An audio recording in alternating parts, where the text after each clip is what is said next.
L'art du XXe siècle voit exploser les codes de la représentation et artistique en général. L'art sort des musées, l'objet, même dans ce qu'il a de plus banal, s'inscrit au cœur de la représentation. Détourné par Duchamp, magnifié par Warhol, compressé par César ou encore accumulé par Armand, il est omniprésent comme source de création. Certains artistes trouvent d'ailleurs l'inspiration dans les interstices urbains les plus insolites, les poubelles. Et vous voyez derrière moi une toile de Claude Viala réalisée sur une bâche récupérée. Offrant une deuxième vie aux objets dépréciés, il donne ainsi naissance au trash art. C'est dans cette veine que s'inscrit le travail d'Emmanuel Bavière avec une filiation revendiquée à Armand, qui, ne l'oublions pas, débuta sa série des poubelles en 1959 et est toujours d'actualité.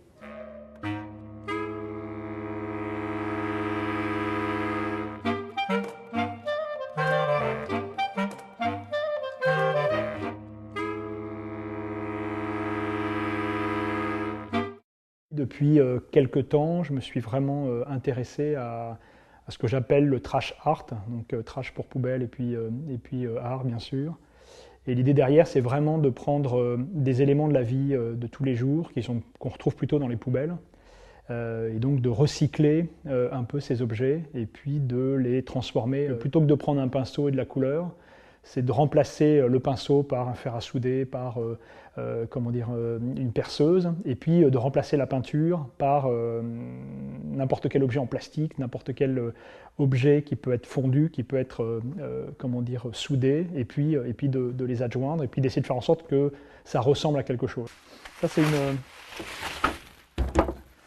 un hommage que je suis en train de faire à Armand, que je considère être vraiment la personne qui m'a le plus inspiré, Armand. Donc c'est celui qui fait vraiment toutes les inclusions.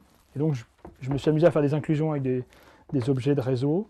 Et puis pour un peu matérialiser ça, je l'ai connecté en tout cas à différents PDA.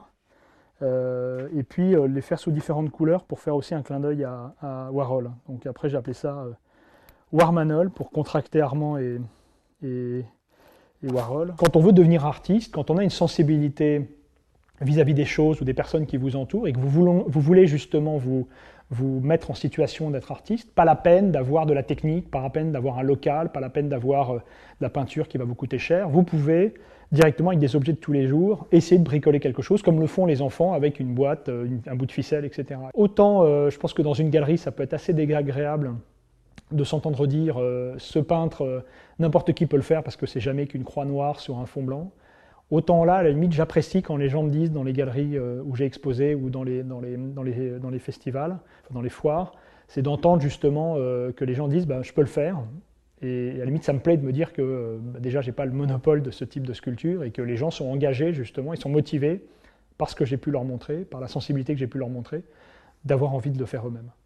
La banque m'a donné l'opportunité aujourd'hui, c'est de rejoindre une entité qui gère, qui est la direction de l'innovation au niveau groupe, et sur lequel, en dehors de ce que j'ai pu apprendre professionnellement les 20 dernières années, dans mes différentes expériences professionnelles, ce sur quoi j'essaye d'apporter en tout cas un plus, c'est cette notion de créativité.